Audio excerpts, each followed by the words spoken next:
देखिए कक्षा 10 की क्लास में हम प्रश्नावली 13.1 पढ़ चुके थे। पूरी प्रश्नावली 13.2 पढ़ते हैं। इस प्रश्नावली में पहले ही कह दिया है, जब तक अन्यथा न कहा जाए पाई का मान 22/7 लीजिए।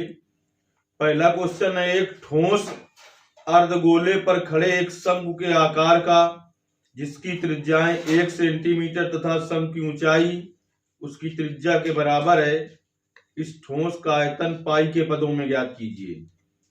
एक ठोस एक अर्धगोले पर खड़े शंकु के आकार का है। एक ठोस जो है वो एक अर्धगोले पर खड़े एक शंकु के आकार का है। एक ये अर्धगोला है और एक ठोस जो है इस अर्धगोले पर खड़े एक शंकु के आकार का है। चित्र आपको बोर्ड पेपर में भी बनाना होता है और पेंसिल से बनाना होता है। एक ठोस जो है वो एक अर्धगोले पर खड़े शंकु के आकार का है। कुछ इस तरीके की आकृति होगी।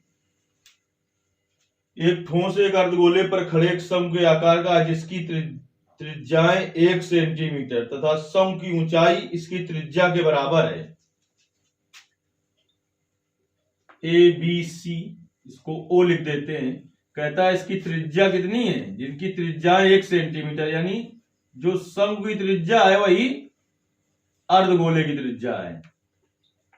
और कह रहा है कि शंकु की ऊंचाई त्रिज्या के बराबर है, तो ऊंचाई भी कितनी हो जाएगी, 1 सेंटीमीटर। तो कह रहा है कि इस ठोस का आयतन पाई के पदों में ज्ञात करो, यानी पाई का मान नहीं रखना है, रख दोगे तो नंबर कट जाएगा। पाई के पद में उत्तर देना है। तो देखिए सबसे पहले यहां पर लिख देते हैं, आधार की त्रिज्या दोनों के लिए स्मॉल r बराबर है 1 सेंटीमीटर। इसके बाद शंकु की ऊंचाई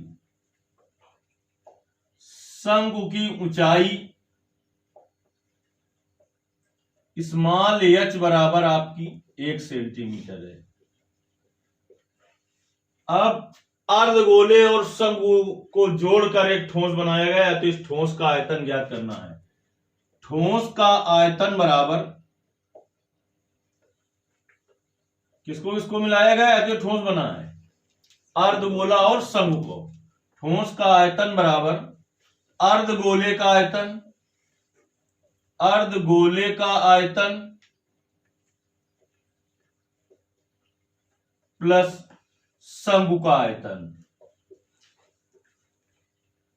अर्धगोले का आयतन क्या होता है, 2/3 पाई आर क्यूब। शंकु आयतन क्या होता है, 1/3 पाई आर स्क्वायर एच। अब इससे कॉमन ले लें हम, 1/3 दोनों में, पाई दोनों में, आर स्क्वायर दोनों मिल रहा, तो हम कॉमन ले लें 1/3 पाई आर स्क्वायर। तो जितना निकल गया उसके बाद जो बचा यहां पर लिखो, 3 निकल गया, पाई निकल गया, आर स्क्वायर निकल गया, तो आर बचा और 2 बचा, तो यहां पर बचा 2r। और यहां पर क्या बचा, 1/3 पाई आर स्क्वायर कॉमन निकल गया, कितना बचा h। 1/3 पाई का मान उसने कहा रखना नहीं है, ऐसा नहीं कहा कि नहीं रखना, लेकिन कहा पाई के पदों में ज्ञात करो, यानी पाई का मान नहीं रखना। आर का मान 1, तो 1 का स्क्वायर 1, 2 गुणते आर का मान 1 धन h का मान 1। 1/3 पाई 1 का स्क्वायर 1, 2 गुणते 1, 2 धन 1, तो 1/3 पाई गुणते 2 1 3, 3 से 3 कट गया, तो पाई आयतन है। घन सेंटीमीटर लिख दें, चाहे लिख दें सेंटीमीटर क्यूब। पाई सेंटीमीटर क्यूब या घन सेंटीमीटर, ये इस सवाल का हल हुआ। तो अति लघुत्तरी के हिसाब से ये इंपॉर्टेंट क्वेश्चन है, क्योंकि इसने कहा है पाई के पदों में इसको हल कीजिए, तो ये इसका हल हुआ। करिए इसको।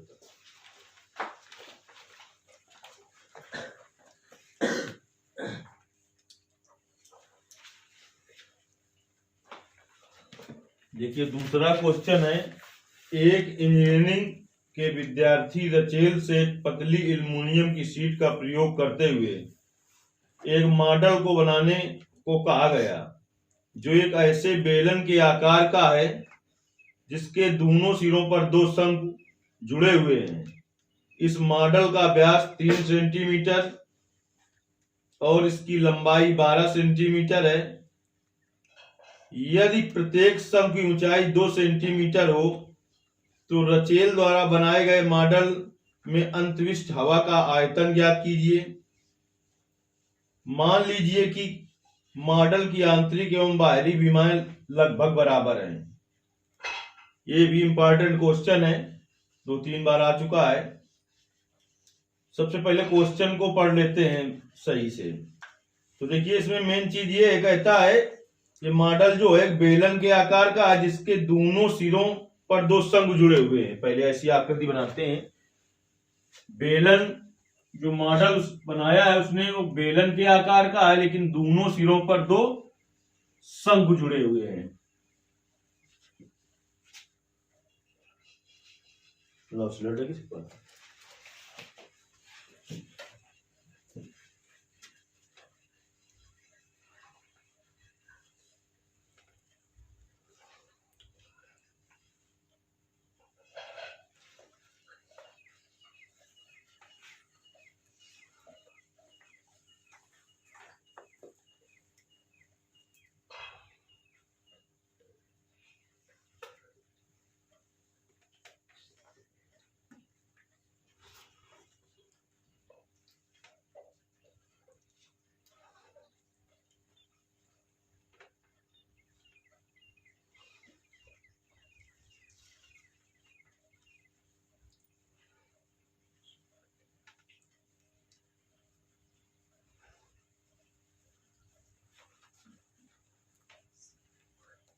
एक बेलन के आकार का है जिसके दोनों सिरों पर दो शंकु जुड़े हुए हैं। इस मॉडल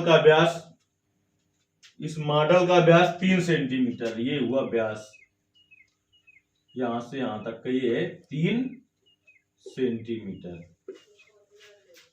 इसके बाद कहता है इसकी ऊंचाई 12 सेंटीमीटर है। यहां से लेकर यहां तक पूरा है आपका 12 सेंटीमीटर ऊंचाई का है।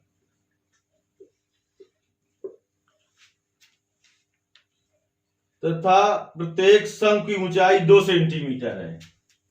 ये शंकु की ऊंचाई कितनी है? 2 सेंटीमीटर। प्रत्येक शंकु की, इधर वाले की भी 2 सेंटीमीटर है। तो A B C D E F, चाहे इसे ओ डैश लिख दें। तो पहले समझ लेते हैं कि त्रिज्या तो निकाल लेंगे, पूरा व्याप है, त्रिज्या आधी हो जाएगी।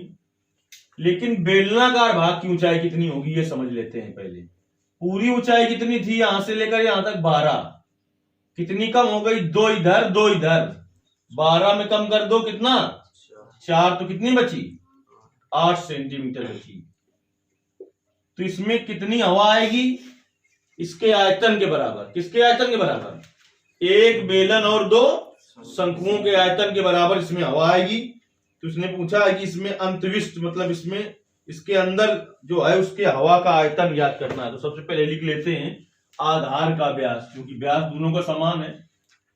तो आधार का व्यास कितना है? आधार का व्यास 3 सेंटीमीटर। तो त्रिज्या कितनी हो जाएगी? स्मॉल आर बराबर 3/2, 1.5 सेंटीमीटर। अब देखिए ऊंचाई दोनों की अलग अलग है। शंकु की ऊंचाई दूसरी है और बेलन की ऊंचाई दूसरी है। तो एक को स्मॉल एच से लिखेंगे, एक को कैपिटल एच से लिखेंगे। त्रिज्या को दोनों को क्यों स्मॉल आर से लिख दिया? क्योंकि दोनों की त्रिज्या कैसी है? समान है। तो पहले लिखते हैं शंकु की ऊंचाई। शंकु की ऊंचाई स्मॉल h बराबर कितनी है 2 सेंटीमीटर। बेलन की ऊंचाई, बेलन की ऊंचाई या बेलनाकार भाग की ऊंचाई कैपिटल H बराबर संपूर्ण ऊंचाई, संपूर्ण ऊंचाई माइनस दोनों शंकुओं की ऊंचाई, माइनस दोनों शंकुओं की ऊंचाई।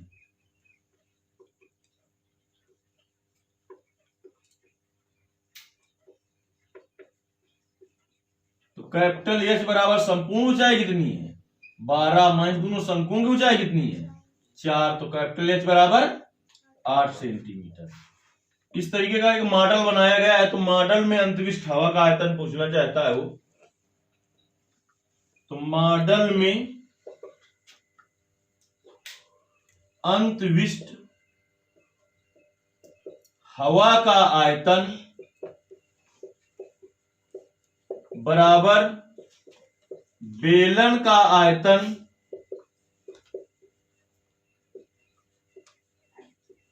धन दोनों शंकुओं का आयतन, धन दोनों शंकुओं का आयतन। बेलन का आयतन क्या होता है पाई r स्क्वायर h, लेकिन बेलन की ऊंचाई को किससे लिया है कैपिटल H से।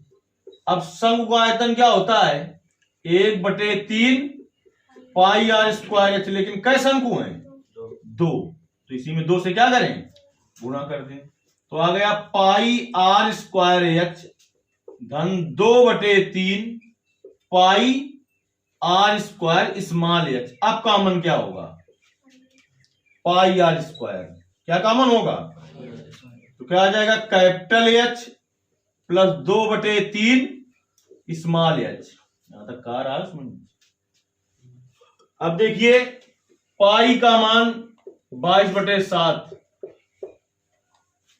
स्मॉल r का मान, स्मॉल r का मान कितना है 1.5 का स्क्वायर, फिर 1 धन 2/3 गुणते कैपिटल, नहीं कैपिटल H का मान तो रखा है नहीं, एक कहां है पाई का मान 22/7, स्मॉल r का मान 1.5, फिर यहां पर है कैपिटल H, कैपिटल H का मान 8 है, धन 2/3 गुणते स्मॉल h का मान, स्मॉल h का मान कहां 4, स्मॉल h का मान 2 सेंटीमीटर। 22/7 गुणते 1.5 गुणते 1.5, अब 8 धन 4/3, इसके बटे कुछ नहीं तो 1 है, तो 22/7 गुणते 1.5 गुणते 1.5, 3 एलसीएम ले लें, 1 का भाग 3 में 2, 3 बार जाएगा, जितनी बार जाएगा उसका गुणा करेंगे 8 से, 8 त्रिका 24, 3 का भाग 3 में 2, 1 बार जाएगा, 1 गुणते 4, 4 आ गया।